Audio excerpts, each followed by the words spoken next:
کو آپ دنیا فانی سے پردہ فرما گئے۔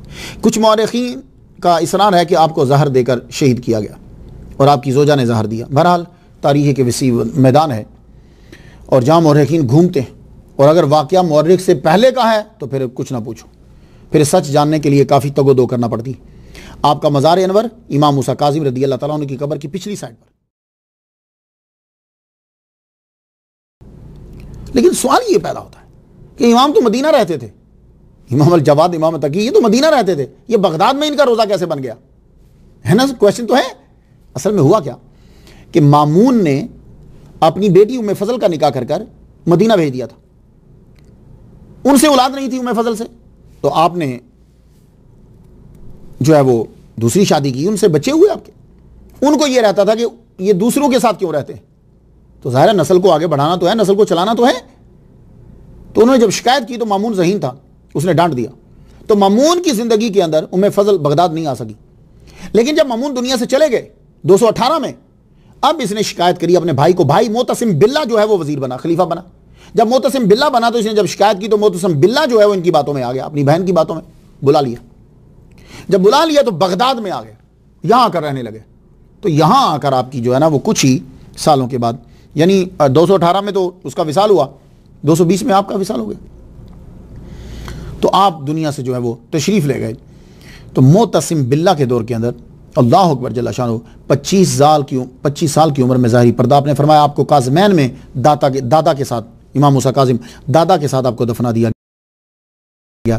یہ مزار آج بھی مرجع خلائق ہے، دنیا آتی ہے، لوگ زیارت کرتے ہیں آتے، اور یہاں کا صفائی کرنے والا عملہ آپ کبھی ان کو دیکھ لیجئے، صفائی کرنے والا عملہ اس طرح لگتا ہے جیسے کسی ملک کی فوج ہے، ان کی وردی آف آنر دیکھا کبھی کوئی بادشاہ آتا ہے یا وزیر آتا ہے تو فوجی جو ہے نا وہ یوں کھڑے ہو کر سیلوٹ کرتے ہیں، تو وہ بیچ میں چل رہا ہوتا ہے، بالکل بین ہی ایسی ہی سچویشن ہوتی ہے، صفیں بنا کر یہ سب کھڑے ہوتے ہیں اور پہلے گارڈ آف آنر ہوتا ہے، وہ سلامی پیش کرتے ہیں، سلامی پیش کرنے کے بعد بہترین سوٹڈ بوٹڈ، اس کے بعد وہ ہاتھ میں جھاڑو لیتے ہیں اور وہ صفائی کرتے ہیں۔ تو آپ جانتے ہو کہ یہ عملہ رضاکارانہ والنٹیئرلی کام کرتا ہے، پیسے نہیں لیتا، اور اس میں شامل کون ہوتے ہیں؟ وکیل، وکلاء، شرفاء، علماء، فضلاء، بڑے بڑے نیک لوگ، بڑے بڑے آدمی، ڈاکٹرز اس کے اندر شامل ہوتے ہیں۔ اور امام الجواد، امام تقی رضی اللہ تعالیٰ عنہ کے در پر جھاڑو دینا اور زائرین کی خدمت کرنا، یہ اپنے لیے جنت کا ثواب سمجھتے ہیں۔ یہ امام کا در ہے۔ اللہم صلی علی سیدنا محمد و آباء محمد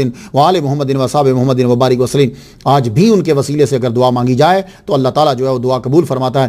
اس کی مثال ہمارے احمر اللہ الدین صاحب ہیں، کیلیفورنیا میں ہوتے ہیں، بڑا پڑھا لکھا بچہ ہے یہ، یہاں لیکچر دیتا ہے، MBA کرا ہوا ہے، بہت اچھی نیک لوگ ہیں یہ۔